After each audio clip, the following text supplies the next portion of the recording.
Welcome to the review of the Mercedes-Benz A200. Now the A200 is the entry level into the Mercedes-Benz brand and the Mercedes-Benz range. And this year with this iteration, it only comes in a petrol model. There's no diesels, there's no hybrids, there's no electrics, there's nothing like that. It's purely a petrol platform and you have one engine to choose from.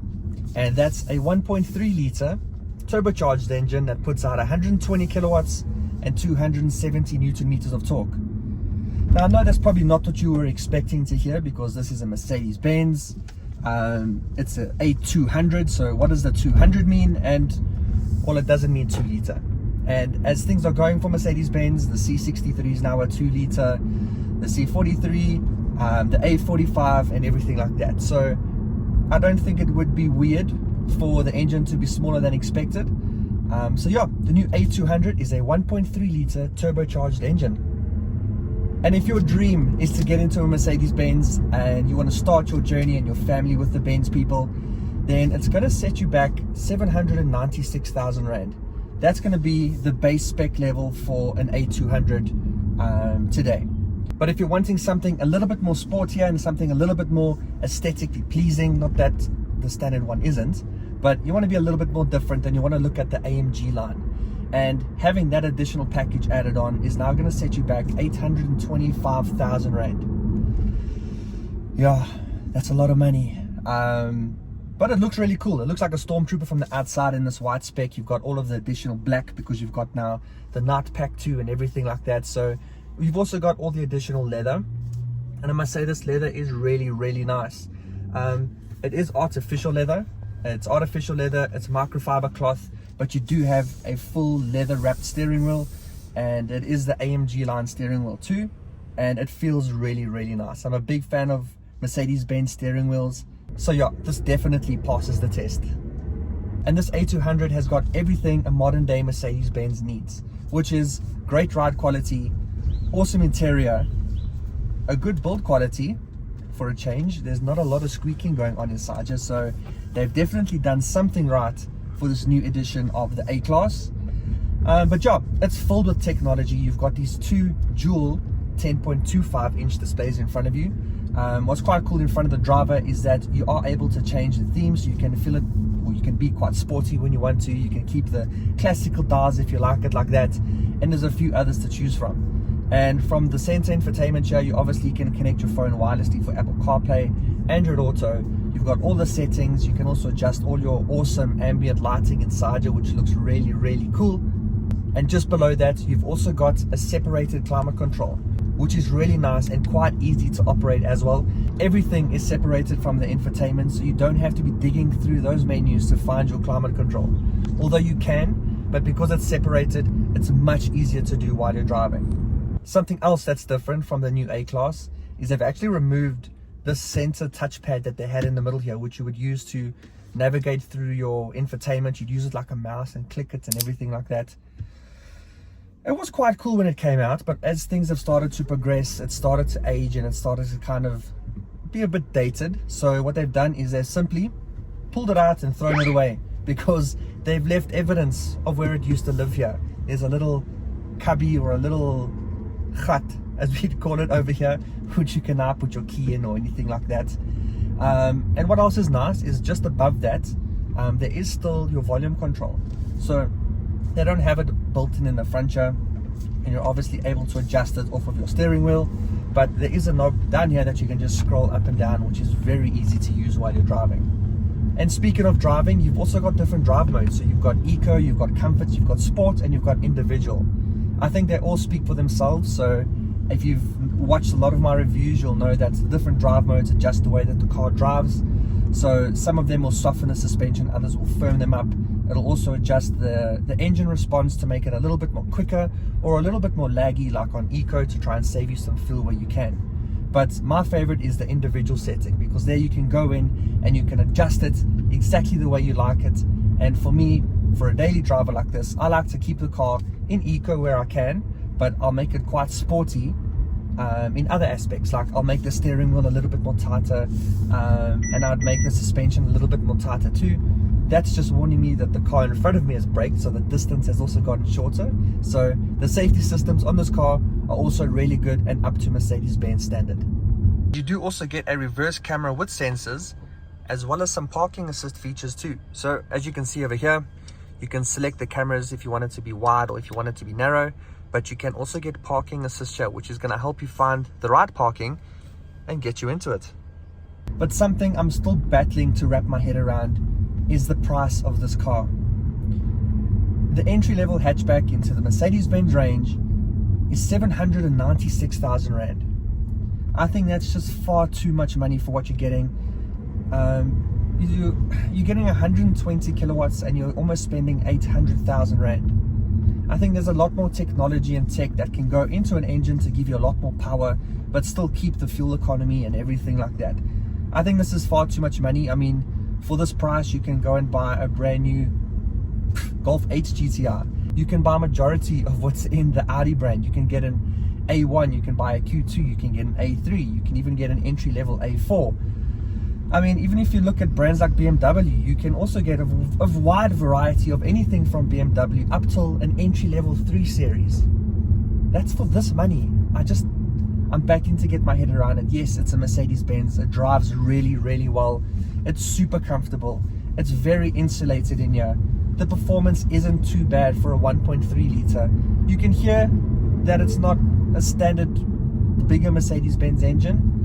It is still a 4-cylinder, which is quite nice. So it's got a little bit more displacement than like a 3-cylinder or any of those smaller engines would have. But I don't know. I don't know if I can get behind the new approach for this A-Class. Yeah, sorry guys.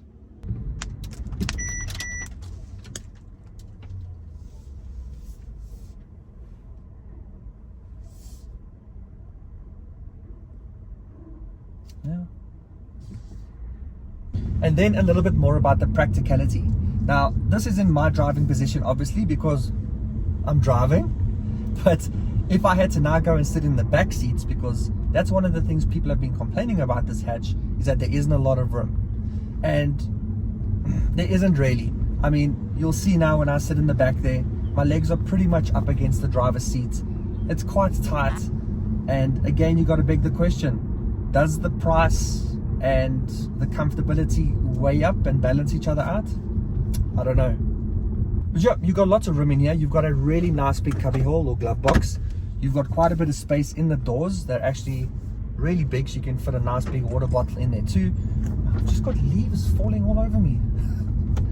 And then down in the center here, you've got this nice like concertina closing to your console, and you're able to you can charge your phone wirelessly. You've got 2 drinks holders, and then in front here, as we've spoken about, the little hut from where your little mouse pad used to be. And then in the center, you've got this split little armrest. Yeah, quite a nice big space inside there. You've got 2 USB slots, USB Type-C, and you've got 1 USB Type-C up in the front here too. So you've got quite a variety of things that you can access. You can charge quite a few devices. I think the practicality is quite good.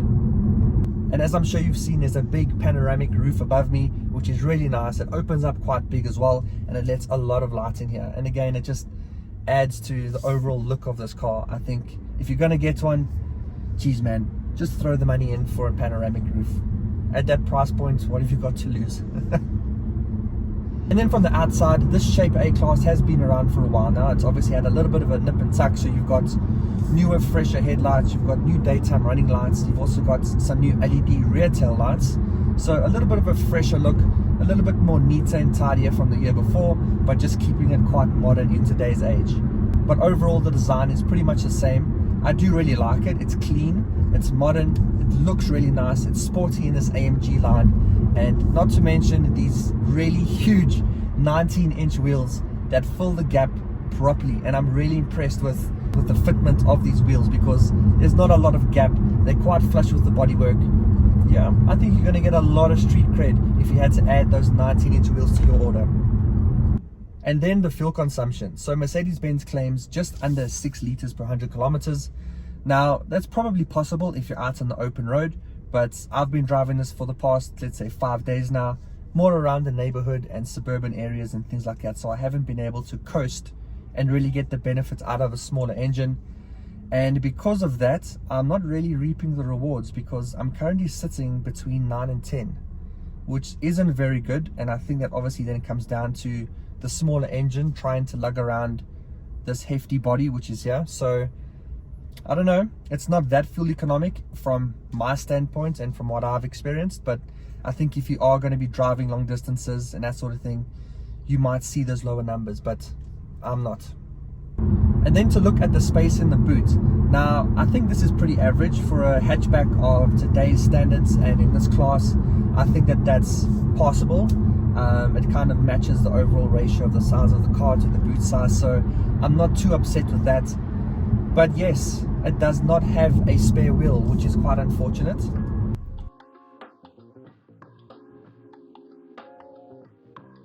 Okay, and now for the verdict in the form of the GDR test. So should you get it, should you drive it, or should you remove it from the cars that you're looking at potentially buying? Now, in my opinion, I don't think that I would get it. I would remove it from the cars that you're looking at. For me, I think you can get a lot more value out there. There's other German brands like BMW and Audi who offer something very similar at a much cheaper price point than this. So I would probably look at that, have a look at the options out there. There are quite a lot. But for me, yes, it's a Mercedes-Benz. It's the brand, it's the badge, it's the quality that you're getting in here. But for me, at that price point, I think there's a lot more other cars that you could be looking at, and not for a 1.3 litre 120 kilowatts hatchback with options, you know, just under 900,000 rand. I don't think so. But if you are in the market for a Mercedes-Benz A-Class, or you're looking for your first Mercedes, or wanting to update or upgrade your current Mercedes-Benz, then go check one out on changecars.co.za. They're a website that sells new and used cars, but the main difference with them is that they're trusted and approved by automotive manufacturers as well as Discovery Insure. They also vet every single dealership that sells cars on their website, so you know that the quality of car you're going to end up buying is going to be really, really good. And all those fly-by-night dealerships that are selling cars on other websites, you're not going to find them on Change Cars. And they're also a proud partner of Greg Dennis Reviews.